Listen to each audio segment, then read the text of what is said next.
if we have governments that proclaim to be committed to ending gender-based violence in one generation, which is the tagline of the national plan, then we need to be fully funded. We need to fund this commensurate with the prevalence across the Australian community. And that's why it's so critical that everything in primary prevention, in early intervention, in responding to violence once it's already happened, must take an intersectional view. Making it less ubiquitous, making it less well promoted would have a very positive effect on reducing the sort of crisis that we see, which tends to exacerbate intimate partner and gender-based violence. Welcome back to What Happens Next, the podcast that examines some of the biggest challenges facing our world and asks the experts, what will happen if we don't change? And what can we do to create a better future? I'm your host, Dr. Susan Carland.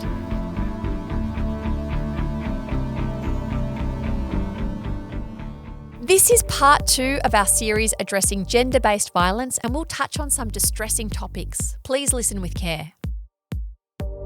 Last week, we began unpacking the complex issue of gender-based violence in Australia, discussing its prevalence, root causes such as gender inequality and hypermasculine attitudes, its connections to gambling and addiction, and its far-reaching effects.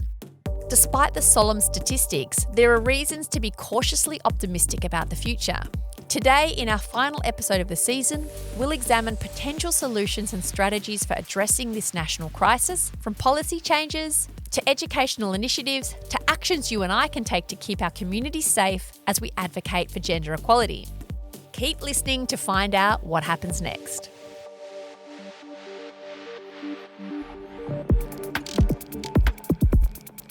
We know that all forms of domestic, family and sexual violence are inherently preventable. And that's, there's hope in that. Professor Kate Fitzgibbon is a world-leading gender-based violence researcher based in Monash University's Faculty of Business and Economics. In over a decade of studying Australia's relationship with gender and violence, she's finally seeing some progress. We can better address this and we can drive the rates down. What we've seen in Australia at the moment, we are 2 years into our 10-year strategy that the Commonwealth Government and all states and territories have signed up to, our national plan to end violence against women and children. And there's some really important features of that plan. We have a focus across prevention, early intervention, response, and then recovery and healing. And that's really important because prior to this plan, there's never been a national focus on recovery and healing. And what that means is that essentially, if you survive that crisis moment, that was considered success. Right, you're on your own now. You're on your own. We have to want more than that. Yeah. We don't want people to merely survive this abuse. We absolutely want them to survive it, but that's not the bar. That's such a low place to set it. We want people to be able to go on and thrive and live their fullest lives. So the recovery and healing piece is really important, and we need to see significant action to realise the ambitions of that.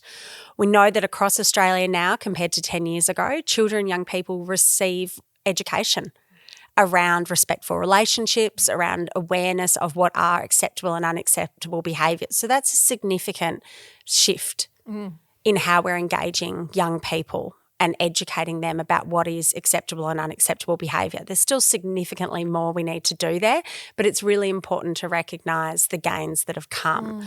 We also know that across Australian states and territories now, we have much more coordinated and consistent responses across the service system. The challenge there is that predominantly our crisis services are not funded commensurate with the scale of the problem.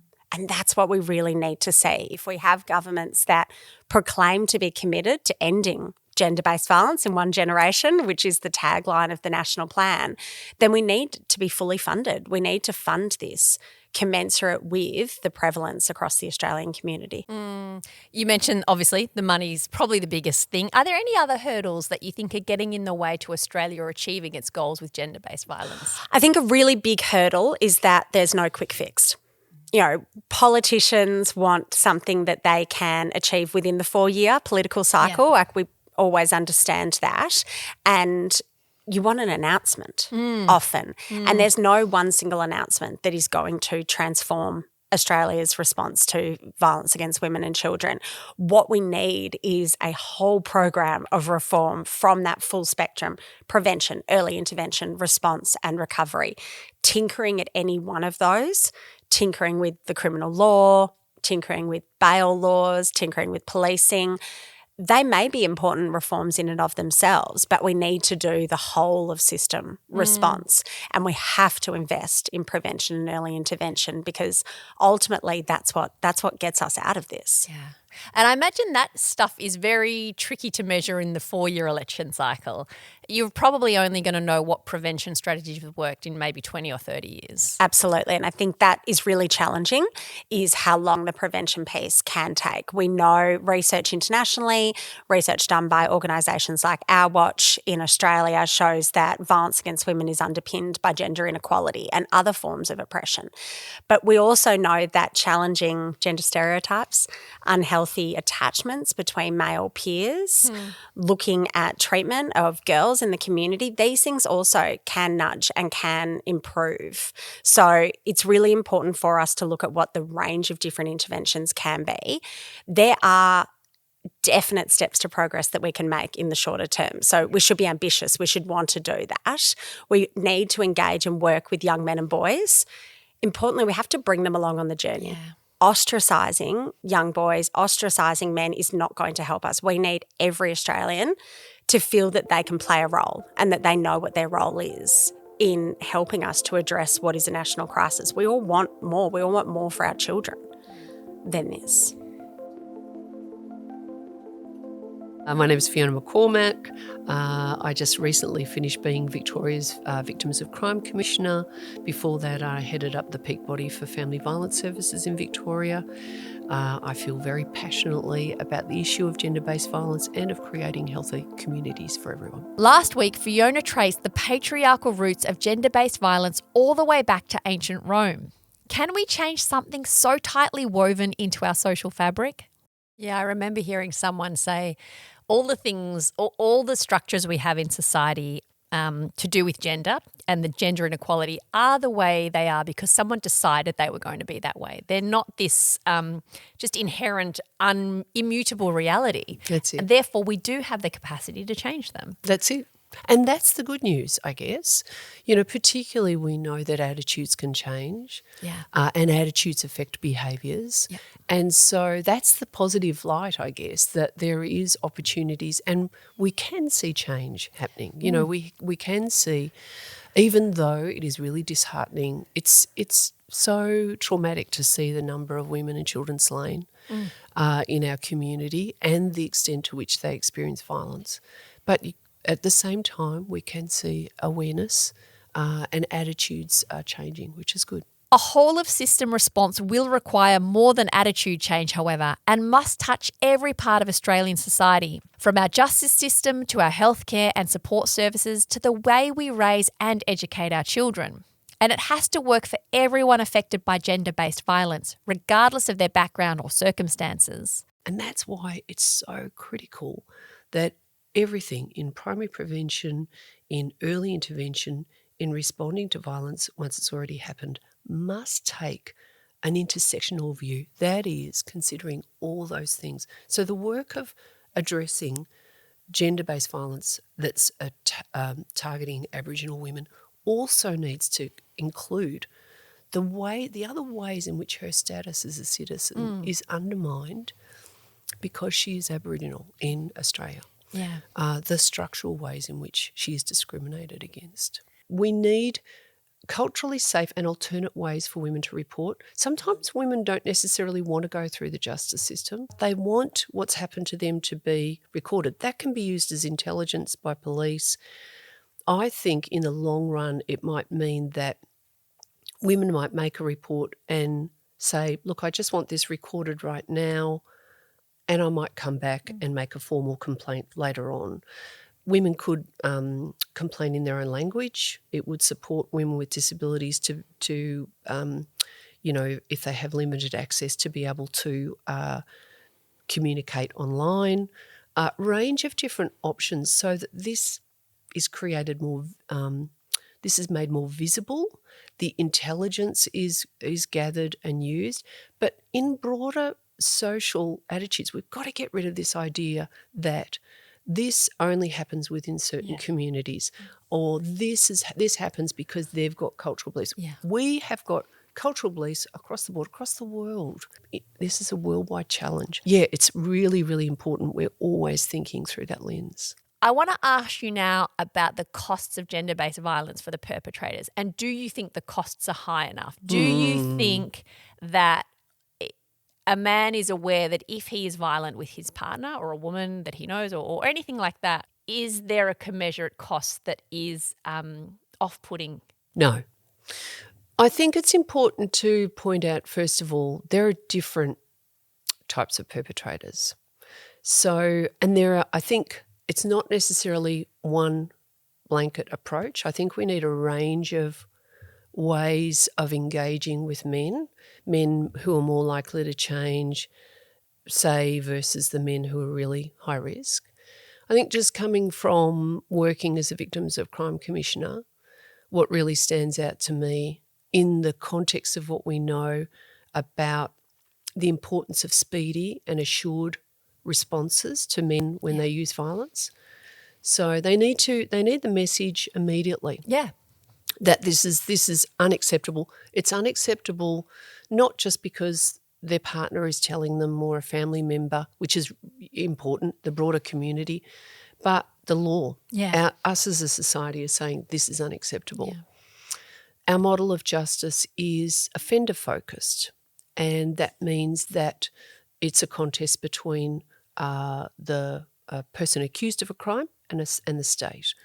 And there are a range of things put in place to ensure that somebody who is innocent isn't found to be guilty, when they haven't actually undertaken that crime. That's really, really important. Innocent until proven guilty. Innocent until proven guilty. And fair trial. All those things, really, really important. The problem is that structurally and culturally, victims are often left out of the picture. We have a focus on vulnerable offenders, which is important, but the courts, apart from seeing people who perpetrate crime because of, poverty, drug and alcohol issues, mental health issues, cognitive disability, I don't think we need to lock everybody up. The courts also see some of the most dangerous men in our community. And we need to be ensuring that victims, without compromising the rights of an accused, also has stronger legal rights and also the ability to enact them. I think we desperately need a victims' legal service. I think there's a range of ways. I put in my report that I undertook on victims' experience of the justice system to make the justice system safer and easier for victims to participate. But when you think about those speedy and swift assured processes, the courts don't get funded anywhere nearly enough. We've got such a backlog. Yeah. So there's that difficulty. I think, offenders have the right to be protected from unnecessary delay. I think victims should have the same rights. I think that we need more, there has been training for judicial officers and police, prosecutors in better understanding risk. I think that work needs to continue.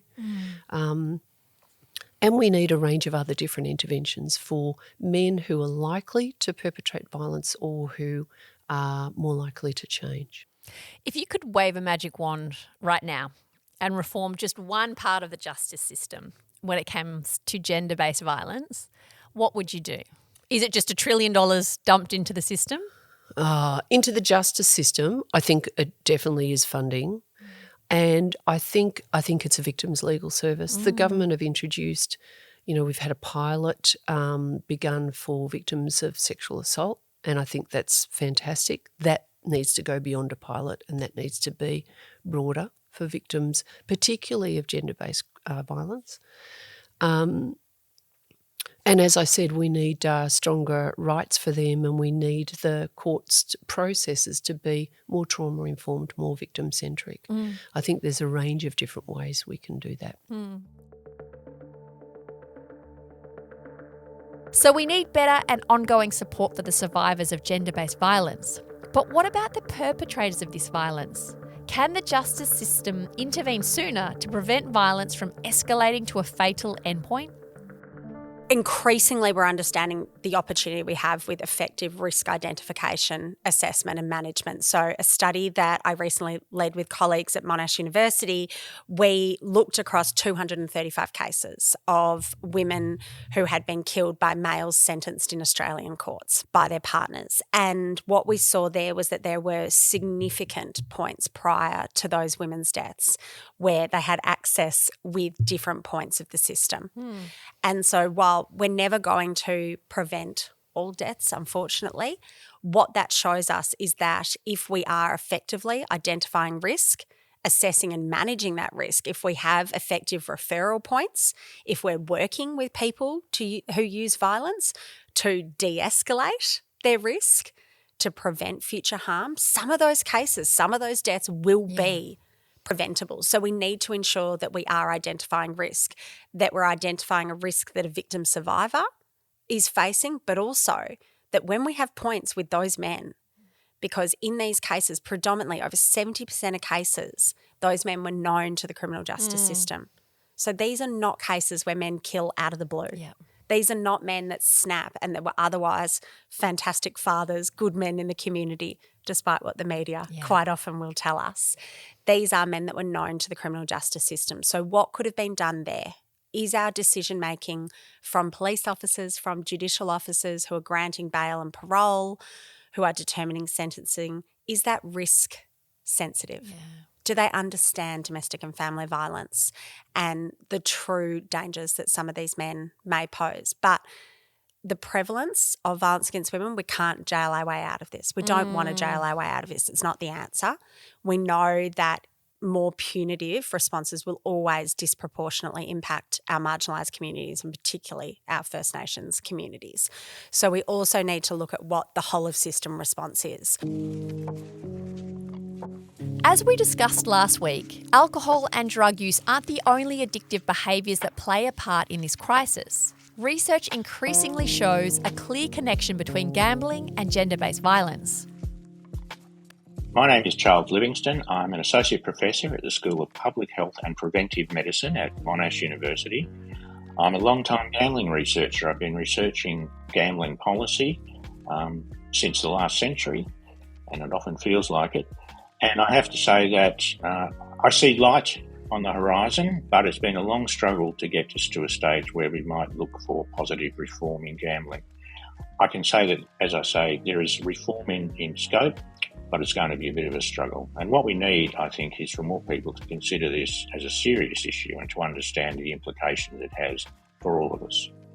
Do you think if we could change our attitudes in Australia towards gambling to be the same way that we would view really drugs that have a similarly detrimental social impact, ice, heroin, if we could see gambling in the same way and just sort of on the cold hard facts of it, the negative social impact of gambling we see as akin to these terrible drugs, that no one would feel comfortable a footy club or the local pub setting up a heroin selling operation inside the pub. Do you think we need to shift our thinking about gambling to actually see it in line with the social harm that it's causing? Or is that too extreme? No, I mean, comparing gambling to heroin is something I've done a lot of times. I mean, when you think about it, having a pokey joint on every street corner in every pub is a little bit like the government setting up licensed street stalls to sell cocaine at every corner. Now, we would never countenance that in a million years, I suspect, because, we've got this sort of ingrained hatred of illicit drugs for whatever reason. Having said that, I think it is possible, I believe, to instigate a shift in our regulatory systems which could reduce substantially the amount of harm that gambling causes. Now, that will mean that the super profits that addiction provides to gambling operators will dry up if done properly. Now, something like, in the case of poker machines, something like 60% of the revenue that goes through poker machines comes from those people who are effectively addicted. So if we could stop addicted people in the first place getting addicted and make sure that there are treatments and so forth available for those who are already addicted, then we would take out at least half of the revenue that the gambling industry is getting now. That would have two effects. Firstly, it would mean some operators would get out of the business because their money could be better used elsewhere.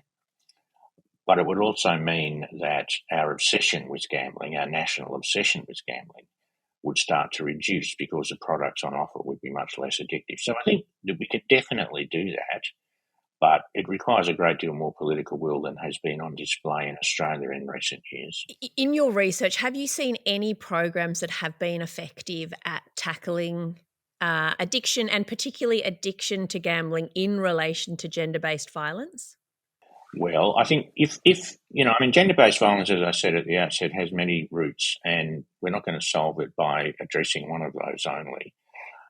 But given the extent to which we now understand the links between violence and gambling addiction, what we would be doing is we would be eliminating a really substantial component of the causes of intimate partner violence, particularly amongst people who are experiencing financial squeezes, such as many people in Australia at the moment are very squeezed financially.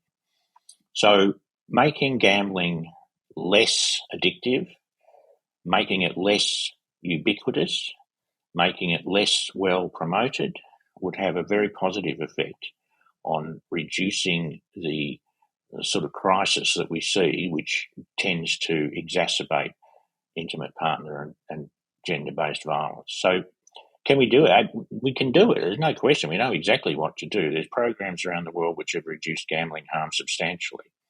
The most notable examples are mostly in Europe. The Norwegians, for example, have implemented a series of reforms which have, over the years, reduced their rates of gambling harm by 75%. Norway's a different sort of country to Australia. It's much more communitarian. It has a much more collectivist outlook. It also has a vast amount of money stashed away as a consequence of its North Sea oil reserves. But nonetheless, it's provided us with a template. And that template has now been copied by other Nordic countries, by Germany, by, I believe, France and Spain, and by Belgium and the Netherlands. So in each of those countries now, there are compulsory limits on how much you can gamble. In Germany, for example, there is a nationally agreed limit of €1,000 per month for depositing into online gambling accounts. Once you reach that, you can't gamble anymore. In the Netherlands, the promotion of gambling has been substantially reduced, including by prohibiting influencers, sports stars and others, from promoting gambling products. And indeed, there was a case not long ago where a famous footballer was fined substantial amounts of money for appearing in a gambling ad, which was aired in the Netherlands. So they seem like slightly draconian solutions. But what we have to recognise is that the social consequences of allowing unbridled gambling expansion are extreme. And they include the separation of families. They include both physical and mental health problems. They include intimate partner violence and other crimes, white-collar crime and crimes against a person. And in extreme cases, they include suicide. We know that a substantial proportion of intimate partner violence can be attributed to gambling. We know that mental health problems are exacerbated by gambling and indeed induced by gambling. And we now know that physical health problems are also linked to excessive gambling. So, how much more evidence do we need? Hello, my name's Jane Fisher. By profession, I'm a clinical psychologist, but I am much more interested in the prevention of problems rather than detecting and treating them once they've occurred. Violence is one of the biggest underpinning factors for all health problems experienced by women, but in particular their mental health. So this has been a long-standing interest of mine in both my research and my clinical practice. I'm Professor of Global Health in the School of Public Health and Preventive Medicine at Monash, and I'm very pleased to be a Chief Investigator on the new ARC Centre of Excellence for the Elimination of Violence Against Women in the Indo-Pacific, which is led by Professor Jackie True at Monash, and I have responsibility for part of that program. Jane emphasises that healthcare professionals play a crucial role in addressing gender-based violence, given its far-reaching impact on health. We need much higher awareness among providers of health and social care that this is something in the confidentiality of a consulting room or other places which should be inquired about. And it's known that there are strong associations between experiences of violence and some particular health problems. And in my opinion, health providers should ask routinely about experiences of violence in women who are seeking care for depression, because it is such a common risk factor. And there are certainly risks like an unintended or unwanted pregnancy that can have been the consequence of forced sex, women wanting to seek options for managing an unwanted or unintended pregnancy, that really I think we should be asking routinely about the safety of their domestic situation. And to be sensitive but able to follow up, not just to take a response that says, no, that's not a problem, everything's fine, but to ask in more behaviourally specific ways what women are experiencing. What do you think are the long-term consequences if we don't get a better handle on gender-based violence in Australia? Well, I'm on the one hand very pleased that this is now the subject of much more public discussion. We have much more public awareness of it. There is much more public recognition. What I think we really do need, though, is to understand much more about what are the most effective responses. And there have been active responses to build more services, so for services to be made available to women where they can get safe care. And there have been big efforts to try to change the attitudes and behaviours of men and boys. Programs in schools, programs that can be court-ordered, men's behaviour change programs. What we're yet to see and what we really need to see is evidence of a reduction in the prevalence of this problem. And at the moment, we don't have a dramatic indicator that this is improving. And so I think we need to keep going with these efforts, but we have to build evidence as we go to really understand how common is the problem, where is it distributed in the community, and what is it we can do to monitor whether these kinds of programs and policies are really making a difference, or should we be putting our efforts into something else? As Fiona points out, this isn't the first time that Australia has tackled a pervasive public health issue that required successfully changing societal norms.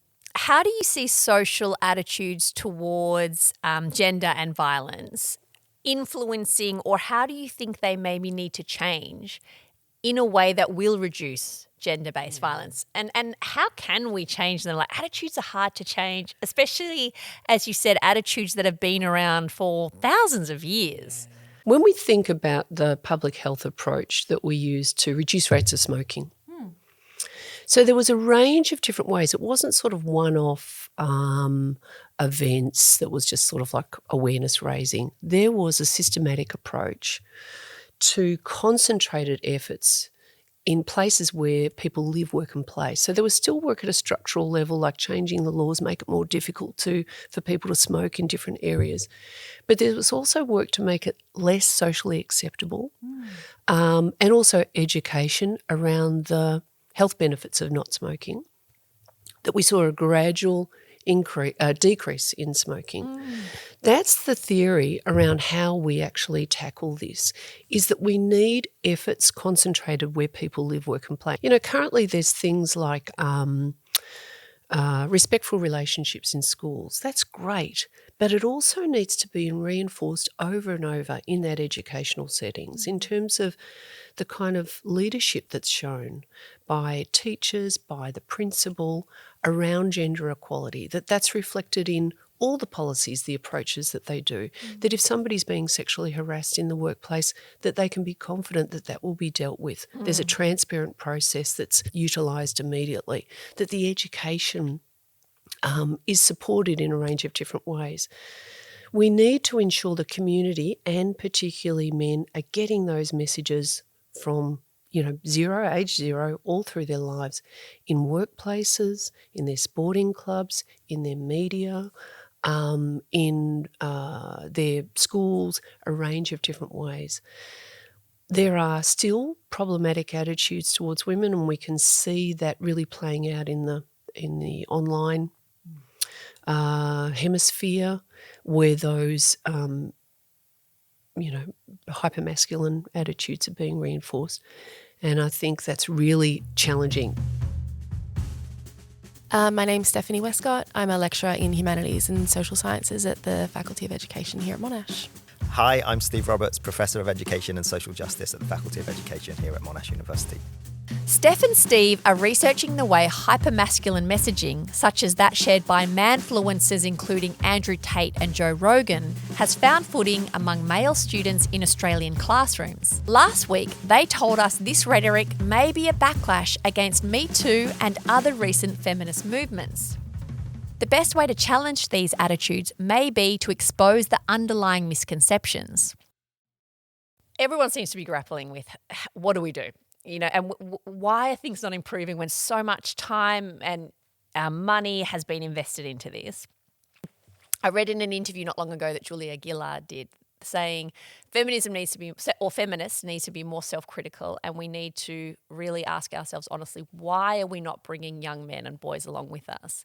Why do you think we're not? Or do you think there's a problem with the premise? Those comments are really disappointing, because I don't think it's an issue of feminism and all feminists who haven't been doing what she's saying we haven't been doing.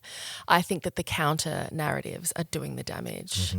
I also think that there's a reputational and definitional issue with feminism because of the counter narrative and counter campaigns. And I sort of have an issue grappling with the idea that you could struggle to understand feminism when TikTok literally exists and Google. And you can find out what it's about and find out how it has been always about freeing all of us from the patriarchy, not freeing women from men and taking whatever we can, whatever scraps men are willing to give us. It's never been about that. I think that narrative of that Julia Gillard has shared is really common, but I think it's just so unhelpful and kind of insulting to boys and men to suggest that they need a special narrative and a special conversation and softened language. And how can we talk about this in a way that boys will understand that women's lives are of equal value to them? I mean, that's insulting. I think it's the opposite as well. I think actually we have brought boys with us. That's why we have seen a transformation of masculinity across the generations. And so what we're seeing is the fight back, the backlash again from the other side who have felt that their power is being eroded, felt that boys are being feminized. I mean, that's their logic, right? They say feminism has gone too far. If feminism has gone too far, the very logic is that it's had an impact. It's done something to the boys of today. So I think it's kind of odd for us to be on this side of the fence to think we haven't done enough, we haven't been having the conversations. If anything, the backlash is evidence of the effect of the good conversations that we've been having. Yeah. And then I guess also, I think about young men who are on TikTok or Instagram and the insidious way that the algorithm works. And the only definitions of feminism that they probably are being fed are the ones from people like Andrew Tate, who say, oh, no, feminism isn't about equality for us all. Feminism is about women hating men, and you're never having access to your kids, and they're going to divorce you and take everything you own. And so I can imagine if you're a young man who knows no better and hears that, you'd be like, well, oh my gosh. And so then when the girl sitting next to you in class says, I'm a feminist, you're like, what? You're my enemy. Yeah. And I don't know how you fight back against an algorithm that's so pervasive. Yeah. One thing that we've been talking about in education for a long time is critical media and critical digital literacy, and how equipping students with the right set of critical thinking skills to go, hold on a minute, what am I seeing? Why am I seeing this? Is this real? how is it trying to manipulate me and hold my attention for longer so that someone down the line can make some money from my attention? We need to be doing a lot more of that because we can't really win against the algorithms. They're too powerful and we can never really individualize a problem like that. But I do think that we aren't perhaps putting the right tools in kids' hands. We also need to equip young people with the knowledge to identify the types of beliefs and behaviours associated with gender-based violence. Here's Kate. We need to reflect on the ways in which young boys are living their lives, both in person and online. Of course, we know the influences online are significant. We also know that we have a generation of young boys and girls that are coming out of such a significant disruption and challenge in their lives with the COVID years. So we need to be thinking about how we now bring communities of young boys and girls together, how we challenge some of those harmful, and they are incredibly harmful, stereotypes, behaviours, activities that they are seeing online. You know, there's so much more research now on, just take, for example, the acceptance of acts of non-facial strangulation in the daily sexual activities of young boys and girls in the Australian community because it's seen online, it's seen as part of, you know, this is what we do to have a bit of fun. Yeah. And that can be incredibly harmful, and that's just one example. So we need to be working with young boys and girls together to bring them along about what are acceptable and unacceptable forms of behaviour. Here's Jane again. I think one of the other things that I hope ultimately happens is that women enter adult life with a really well-developed capacity to detect danger, because all too often I hear from women that, you know, I didn't really realise those early signs were signs of coercive control, threats or intimidation. And I think if you do detect these early in a relationship, it's really wise not to progress with it. And that's something I think that we can have more education about. What should I have recognised early and what should have introduced a note of caution into my planning? Yes, that's such a good point, because I think often thinking about young people, not only can they be on the receiving end of something and not realise that that's actually quite controlling and that's not okay, because you have no experience and you think you're in love with this person at 15 or whatever, and they just do it because they love me or whatever it is. So it's about teaching young people to be aware of it when you're on the receiving end, but also I imagine teaching young people not to do it, not realize that they may inadvertently be doing it and thinking that they're just expressing how obsessed they are with you and how they'll die without you, and that's just part of, you know, teenage passion, and not realizing that their behavior is actually controlling and that they shouldn't be saying these things or doing these things. I imagine this is education that everyone needs. I think we all need it. And I think you're absolutely right with these examples, that declaring your passion for somebody doesn't mean you need to know where they are all the time, where they need to get permission from you to do what they wish to do, that you don't own them. They're not a property that you somehow can control. So absolutely right. And I think ideally that people are learning this at home, they're learning it online, and hopefully through respectful relationships programs at schools, they're also learning it there. That these possessive behaviours, monitoring behaviours, coercive behaviours are early signs of danger and should not be tolerated. Steve says there's evidence that educating children about these issues in a mixed gender setting may be more effective than the traditional masculinity-focused programs often offered by schools.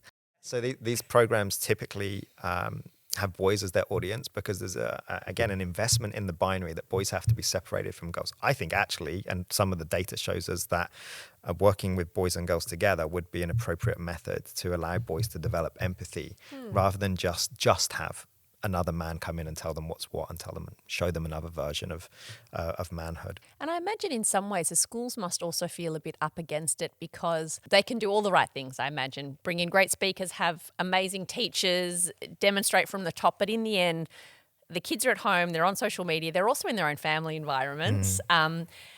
How much influence, I guess, I wonder, can schools have in overcoming the other external forces that the kids bring to the classroom every day? Well, I mean, the influences on how young people shape their identity is so, there are many, many influences, and school is just one side. But we do expect schools to educate young people, and we do, schools talk about values and school culture and expectations, and we expect them to prepare young people for a particular type of world. And we have hopes for schools and hopes for young people. So I think we do speak often quite idealistically and generously about schools' potential to transform. But I don't know if we're really often thinking critically about what that actually means and what that looks like. Many schools are trying really hard with what they have and what they know. So doing things like bringing external speakers and programs in. We really do need schools to have a transformative approach and to take a really good look at the culture within the school from leadership down and ask, what are we doing to keep the women and girls here safe? What are we allowing? What are we enabling? What is the school culture itself perpetuating? So these are deep-seated cultural issues that are embedded. Children are often the victims of domestic and family violence, and changing the way we work with them will be the key to eliminating gender-based violence in future generations. In the analysis Kate and her colleagues conducted on the hundreds of cases of women killed by male partners, there was a trend in a significant number of the perpetrators' personal histories. We also need to understand that for so many children and young people growing up in Australia, they have grown up in homes where not only is disrespect, coercion and control considered the norm, but violence towards women has been what they have grown up seeing. Yeah. So it's about understanding that children and young people are victim survivors in their own right.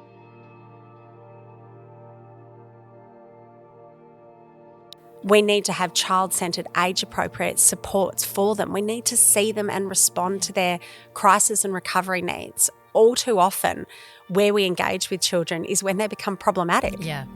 We're talking about young boys who are using violence, but we're not looking back and saying, well, do we actually need to be supporting the trauma needs and the traumatic experiences of these young people? If we did that better, I suspect the next part around working with young boys who display problematic behaviours or working with men who use violence might be more achievable. With young boys and men who have had victimisation experiences, were those interventions effective? We found in 28% of those 235 cases, the perpetrator had a history of victimisation as a young person. So that prevalence of intergenerational violence tells us again, let's work with children. Let's make sure that we are addressing their trauma experiences, their trauma needs, supporting them to recover and heal. That is also early intervention. That is also going to drive down the rates. Here's Jane. Can you discuss the importance and maybe also the strategies of fostering gender equitable attitudes and behaviours in kids from a young age? What can parents or caregivers do to try to promote respectful relationships in the environments that they're in? Look, it's crucial because really this begins at home, and we know that one of the risks for adult perpetration of violence is that they've observed it at home in their childhood or formative years. So I think probably the first thing is to ensure that your relationships at home are respectful. You speak to your partner in respectful terms, and if someone does not speak respectfully to you, you feel brave enough to say that's not acceptable and I'm not going to accept you speaking to me like that or threatening me like that. To make it very clear that in our family we don't accept that kind of behaviour, and there are all sorts of other ways in which we solve problems. We seek to understand each other, we seek to encourage and care for each other, but not by that. Resolving the gender-based violence crisis will take a community approach. Communities are essential. And people take their cues very much from the communities in which they participate. And if they experience within those communities, especially the views of senior leaders, of elders in communities, of influential figures, that these behaviours are wrong and there are other ways of behaving. These are not behaviours that are aligned with any faith tradition. These are behaviours that have to be changed. I think this is a very powerful thing for people to experience. We know, of course, that communities can constitute people who have already experienced these things themselves, and it can be difficult for them to speak out, to talk about how harmful it was to them, how much they wished they'd had a life in which this was not part of it. But those accounts, those narrative accounts, can be very powerful. And so all the mechanisms we now have available to make those more widely accessible, I think are very useful too. We have to have dramatic change. But we know that dramatic social change of this kind doesn't usually happen through a single intervention. So we need public policies that support change. We definitely need programs and services that support change. And we definitely need change in people's private behaviours, so in their domestic settings, in their workplaces, where behaviours that are coercive, controlling, threatening, intimidating are no longer tolerated in any setting. And it's not that victim survivors have to speak up in their own defence. It's that everyone in the community, so bystanders, colleagues and others, feel able to comment on it and say, that's not acceptable. We can't have that happening. I think there is more awareness now, but I think there is still a lot of inhibition about speaking up, and that it's tempting to avert gaze. What do you think are some practical steps that individuals can take who maybe are trying to support people they know, maybe friends, neighbours that are survivors or experiencing gender-based violence? What can they do? How do they support without overstepping the line? How do they? What is the right thing to do? It can be a very tricky position to be in. Look, I think you're right. It's an area in which people often feel a lot of uncertainty. I think the first step is, if a friend or colleague has confided in you, that means they perceive you as being a safe and trustworthy person. And the first thing I think is to listen, but without offering an opinion, to invite people to tell you what is happening, how long it has been happening before, what it is about it that they've already sought help for or not. I think the next thing is not to presume that you're being asked for help, but more to say to them, what can I do that might be helpful? Is there anything you'd like me to do? And not to act without the person's consent or direction, but to really convey to them, this is wrong. There is no justification. It's not that you have invited this behaviour or you deserve it or you are in some way responsible for this, but to really convey this is wrong, and also to convey an optimistic message. We know that this can end. You don't have to have this as part of your future, and I'd like to help you in whatever way I can to achieve that. Saying something to a friend or neighbour who's in an abusive situation can be incredibly uncomfortable, but it could well be the first step to helping them to safety. Kate says the key is to offer support in a way that empowers victim survivors to make their own decisions. As a family member or friend, hearing from someone that they're in an abusive relationship, that they've experienced violence or that they don't feel safe at home can be really challenging and confronting. Why do we find it challenging, do you think? I think we're not all – it makes people nervous. Yeah. They don't know what to say. Yeah. unfortunately, in that discomfort, they may try to either excuse it, explain it away, talk over the victim survivor and actually disempower them in doing that, or to offer a really simplistic response that may not be at all achievable. Just leave him. You can go. Come sleep at mine tonight. And that may not be possible. That may not be what that victim is wanting in that moment. A lot of people want to stay in their relationship, but they want to stay in it safely. They want the abuse to end, and that can be hard for a family or friend to understand, that they're not asking for help to leave, but they are asking for an understanding and a listening ear. The best thing that I always say to people that you can say if someone discloses violence to you is, I believe you. I'm sorry that happened to you. You may be the first person they've ever told, and you certainly may be the first person that has ever believed them. And that is so powerful. And then ask, what can I do to help you? Because often the ask might be very small. You know, they want you to sit with them while they look up what services they can access. They'd love you to come along to a counselling session with them. It might be that they are ready and they do want to report to police, and maybe they want to talk through what that looks like.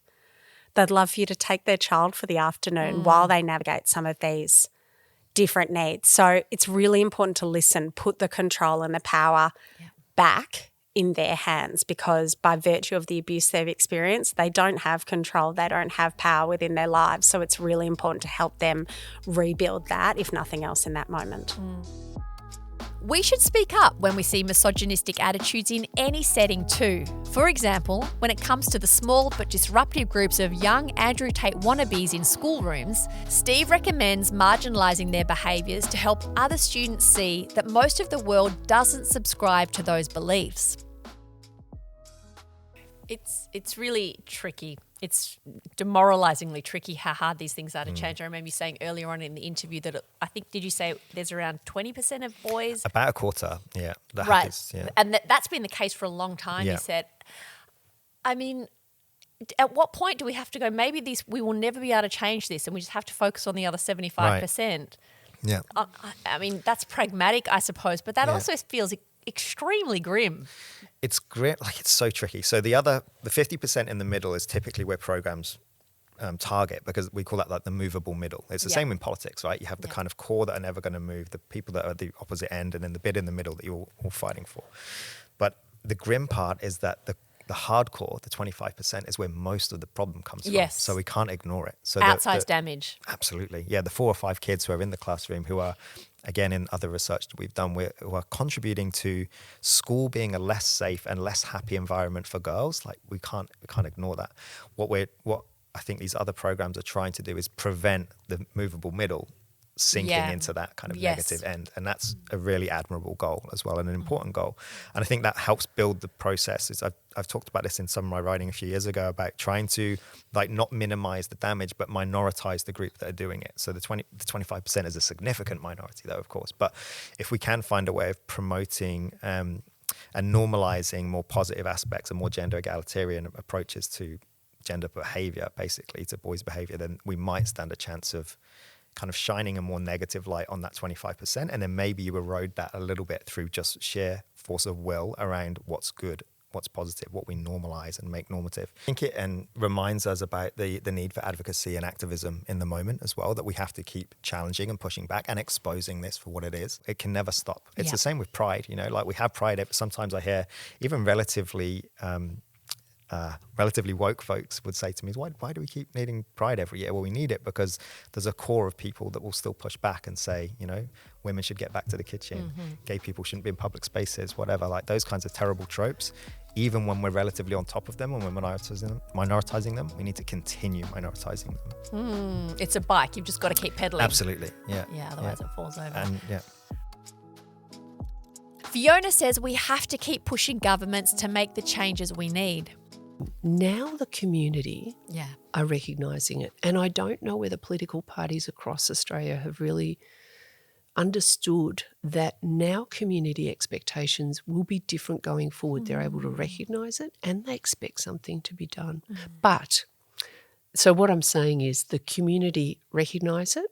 Women and men far better at recognising it and there's expectations governments do something about this. And I think that gives us, people often feel really powerless to do something. That's something people can do, really put pressure on their local members, on their political parties to understand the extent to which this needs to be seen as a urgent matter in our community. And as dark as this moment feels, Kate believes the conditions are right and that the chance to turn things around is upon us. What's giving you hope in this area? That we're talking about it. This is so important. We are having significantly more conversations about it. Certainly in 2024, it has been on the policy agendas of every Australian state and territory and the Commonwealth Government. Yes, I'd like to see more action, but it would be remiss not to acknowledge that there is significantly more conversation action than we've ever had before. So we have to use this moment for real change. I think we're having really good and challenging dialogues. We're critically asking what is going to move us forward, and there's different views on that, and that's important. Yeah. We should be leaning into all of those because everyone wants to get to the same outcome. There's no single answer. So let's sit, let's toss around the ideas. Let's think about what can move us forward. Let's commit, let's fund them in the longer term. And critically, of course, the academic's going to say this, but let's collect the data and evaluate what works. Yeah. We don't want to sit here in 10 years' time and go, we did some good things there, but we don't really know what moved the dial. So that data piece is really important, and particularly data on perpetration. In no other area would we try and reduce or address something without looking at the root cause. Yeah. So we need to be better understanding people who use violence, what's driving that violence and perpetration. Kate, thank you so much for joining us. Thank you so much for having me. Thank you to all our guests on today's episode, Professor Kate Fitzgibbon, Professor Jane Fisher, Professor Stephen Roberts, Dr. Stephanie Westcott, Associate Professor Charles Livingston and Fiona McCormack. You can also learn more about their work in the show notes. This is the final episode of Season 9 of What Happens Next, so thank you too for joining us. To find out more about the research, advocacy and activism that's helping to tackle the global challenges we discussed throughout this season, and to catch up on the podcast's back catalogue of episodes, visit Monash Lens at lens.monash.edu.